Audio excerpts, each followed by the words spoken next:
One thing I really want your generation to embrace is that the Earth is a closed system. We cannot leave the Earth. There's no place to go. Although we weren't able to shatter that highest, hardest glass ceiling this time, thanks to you, it's got about 18 million cracks in it. And it may be hard to see tonight, but we are all standing under a glass ceiling right now. And the light is shining through like never before, filling us all with the hope and the sure knowledge that the path will be a little easier next time.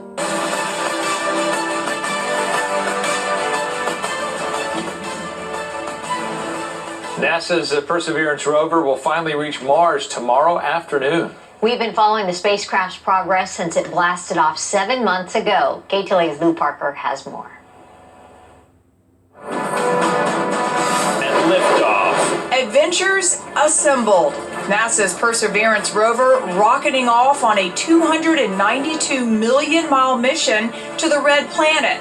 Packed tightly inside the capsule, the most scientifically sophisticated spacecraft ever sent to another world.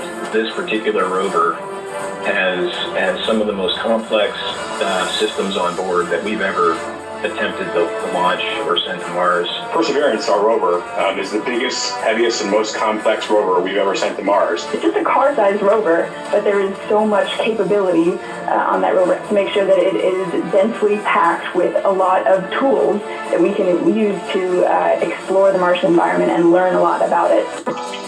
The 2015 movie The Martian, directed by Ridley Scott and starring Matt Damon, gave us a glimpse into what life would be like on Mars. But in order to achieve such incredibly realistic visuals, the movie used a ton of visual effects. And not just for the obvious shots like, the shots of Mars, but for many subtle details you wouldn't have even thought of. So here's how they made the visual effects for the movie The Martian.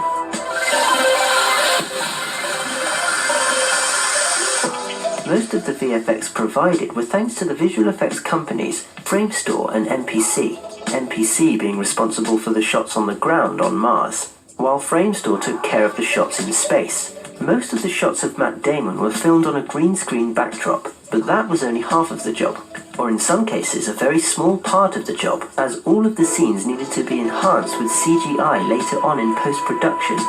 And for The Martian, it was a little more involved than just sticking on a backdrop, because on Mars the air is approximately 96% carbon dioxide, so naturally, to look believable, the astronauts needed to be wearing spacesuits with glass visors.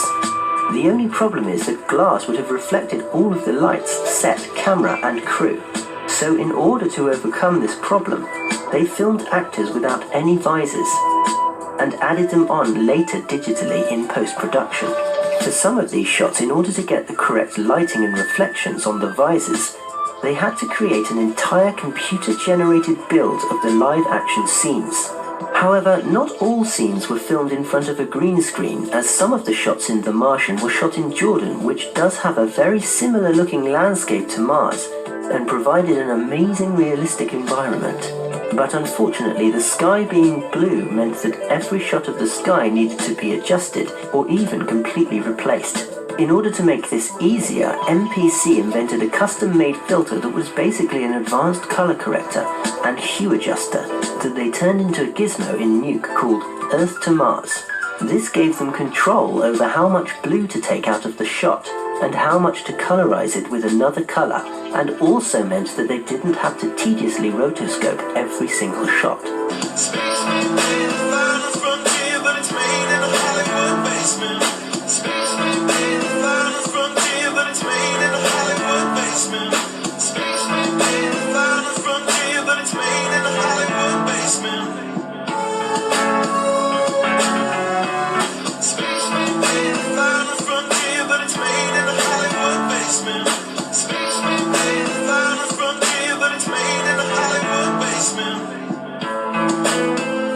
NASA, it's becoming 100% crystal clear that you and the other space programs that are in operation are connected and are deceiving the entire world. More and more people are waking up every single day, and we are now able to see right through you. This is an image that a picture, not an image, took off of Google Images just a couple of months ago of Mars through a P9000. I downloaded 3.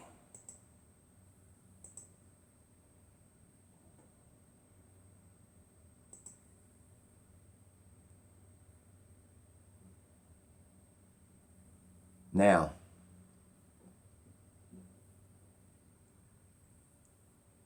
that's what it looks through a P9000.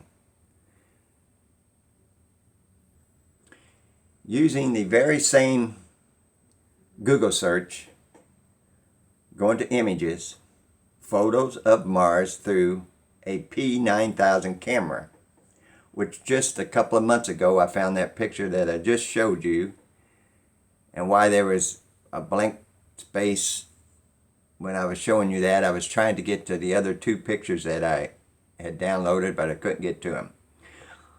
But I did this morning, and Google has already removed that plus any other photo like that of Mars using a P9000. And just, this is all that they give you. Pictures of the camera and just all kinds of garbage. They have scrubbed those photos off of the Google search. They are taking all away so that people don't see. If you haven't downloaded some of that stuff, you may not be able to anymore. They are scrubbing the net. They want people to believe in outer space for this fake alien invasion, which will be the fallen angels. The war against humanity.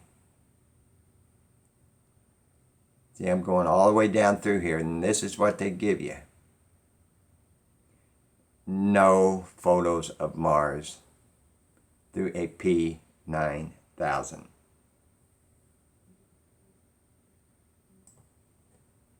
Down the road.